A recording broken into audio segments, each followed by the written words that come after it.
Namaste and welcome. It is Rishi here from meditatewithrishi.com, and today we're going to be speaking about how to deal with a toxic partner. A toxic partner can be the source of a lot of suffering in our life. It could be that they get angry a lot, they're abusive, they're not available emotionally, they have a split personality, right? You know, the times when they're good, they're really, really good. And then when they're bad, they're so bad that it undoes all the good. So what do you do when you are with this kind of a partner? Okay, in this video, I want to give you a really simple framework that you can apply.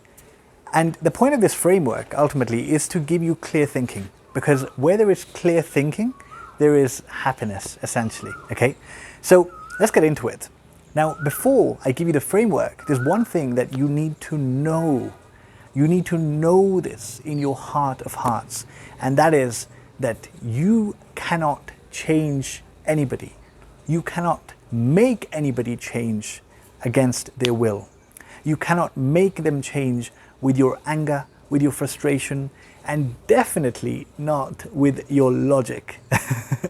Right? How many times have you said that I've told this person not to do this, not to behave in this way? I've explained it to them why it's wrong. They just don't get it. It's not that they don't get it. They do get it. It's just that their desire for change is not that big right now. They don't want to change, right? They get it. They get everything, okay? So we need to realize that we can't change somebody.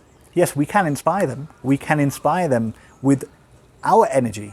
If we have an energy that is joyful, that is peaceful, that is happy, even when they behave in that way, then we can inspire them, because the stronger energy usually wins, okay? So you can inspire somebody, but you can't change them, okay? Now, what is the framework? The framework is essentially, you can call them 3 stages in the journey of a person, in the journey of a relationship, okay?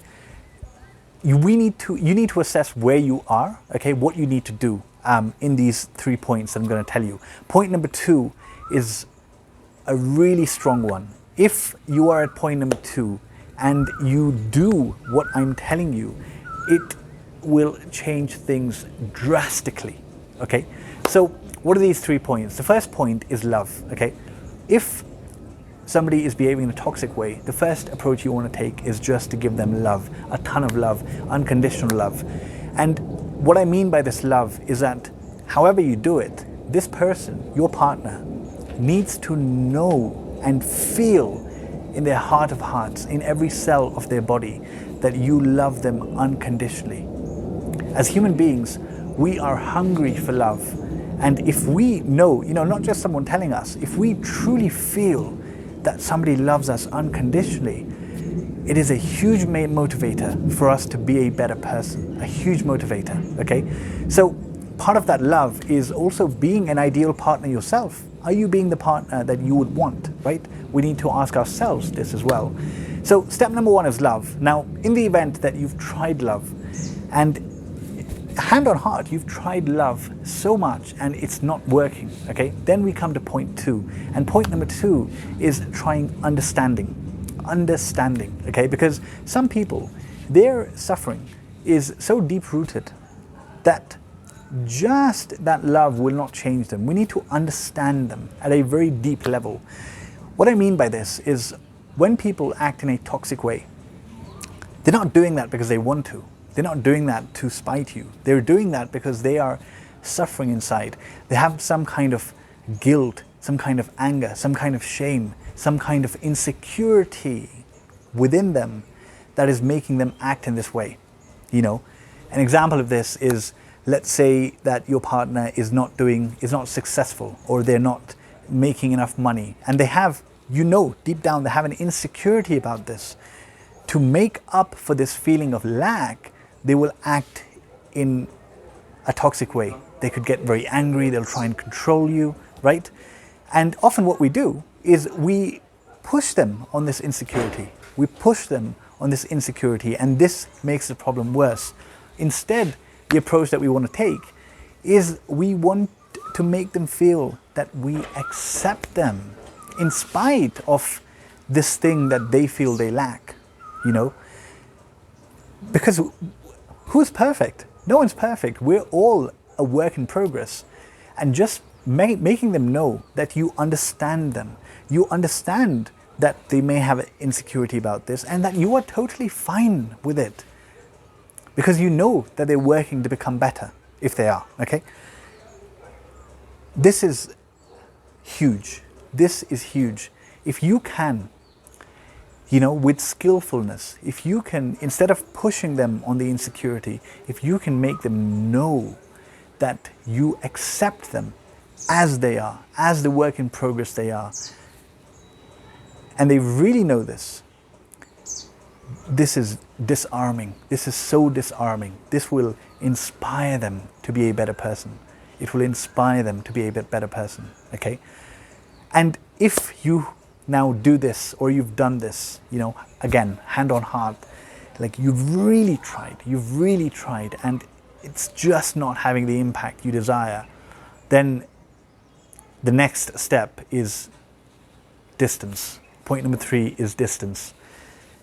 Because ultimately, sometimes people are suffering so much, their guilt within them is so much that it needs a different kind of help, which just you may not be able to give. And this is where distance then becomes important. The distance could be of different kinds. It could be emotional distance, it could be physical distance, it could be a bit of both, it could be temporary, right? You will decide this based on the situation. You will weigh the pros and cons and make a decision, right? So for example, if you have a kid in the relationship and your partner's behavior is causing a lot of trauma for your child, that there's a lot of anger in the house, your child is constantly in fear, or they have a lot of anxiety, this is not good for their mental health. And in the future, this will affect them, right? So now the focus needs to shift from the partner, who maybe is beyond repair, from you at least, to your child, because that is your obligation. So in a situation like that, distance then becomes important. It becomes the right decision to make, right?